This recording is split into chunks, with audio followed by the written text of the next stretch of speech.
Hi, this is Eric Anderton. Who is responsible for business development in your construction company? I can think of at least 4 different groups of people. Number one, obviously, you have your business development professionals. And these are the enthusiasts in your organization, the guys and gals who love going to social events, shaking hands, meeting a bunch of people, and sometimes they think that there is virtue in almost endless activity. If they're really going to be successful in their business development efforts, what they need is not necessarily more activity, but more clarity. And your job as the leader of your construction company is to make sure that they are crystal clear on what the right clients are, the right project types, and the right physical locations that you want to build in, so that they are aiming their efforts on the opportunities that you guys want to build. Second group of people that are responsible for business development are your estimators. And in a lot of organizations, estimators are number crunchers. They're very detail oriented. They're comfortable working by themselves. They typically are the guys or gals with the 2 or 3 screens, right? They've got their spreadsheet over here, they've got their plans over here, and they're doing their takeoffs and really working the numbers and doing an excellent job putting together a bid that gives you a high possibility of winning the project and putting a number out there that you guys can then work with in order to build profitably. But often what they struggle with is getting out from behind the desk and going out and selling the number to the potential client. And if there's one thing you can encourage your estimators to do, it's to get belly to belly with people who are making the decisions in terms of the projects that you are bidding on and making sure that they're developing those relationships. The next group of people that are responsible for business development and sales in your company are your project managers.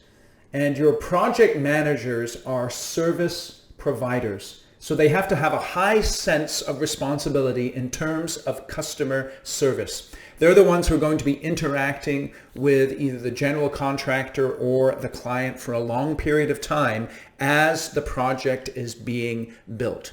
One of the key skills that project managers need to develop is managing and selling change orders. So whether they realize it or not, they are salespeople almost on a consistent basis in every project that you do.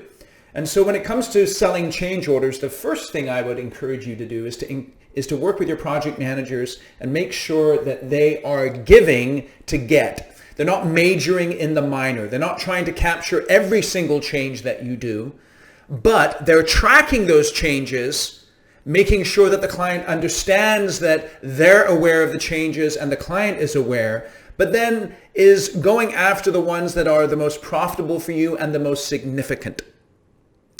And so they have to be clear on the boundaries of what constitutes a change order that you want to go after. And they also have to be communicating consistently all of the work that they're doing for the client, so the client feels the obligation to reciprocate the extra work that you do by being expeditious with processing the change orders that you would like to go after. And make sure that your project managers aren't letting things slide. They're documenting very carefully so that they can sell effectively. And then the last group of people who are involved in sales in your construction company are the field. Okay? And the field, this is really, think about this. Let's say you are bidding on a project and your competition is bidding on that same project. And all things being equal, the numbers are about the same, and the client, they like both of you. Perhaps you build a project one time and the next project goes to your competition. But let's say the last project you built with that client, it was a bit rough in the field. The foreman or the superintendent wasn't interacting well with the project managers or the construction managers of the client. And your client is then trying to make a decision between you and the competition. And one of those folks from the field on your client's side comes to them and says, hey, listen, that company over there, the foreman or the superintendent, they just weren't cutting it on the last project, and they weren't providing the service that we wanted, and they weren't communicating in the way that we would like. I would rather go with the competition. In other words, the foreman and the superintendents weren't selling the services that you provide by offering excellent service and responsiveness. And because of their lack of attention on the last job, then you're not able to sell the next job. And so it's vital for all of your folks to understand, whether they're in business development, whether they're estimators, whether they're project managers, or whether they're in the field as foremen, superintendents, or even your crew members, that everybody in your organization is responsible for business development and sales. And then ultimately, you know who's responsible, right? It's you.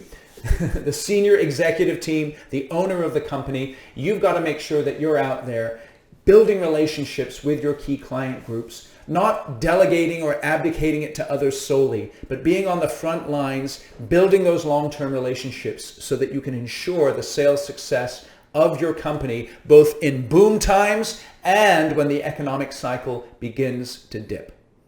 My name is Eric Anderton. I hope you found this video helpful. And feel free to comment on it and feel free to share it with other people if you think that they'll find it useful as well. Thank you for watching.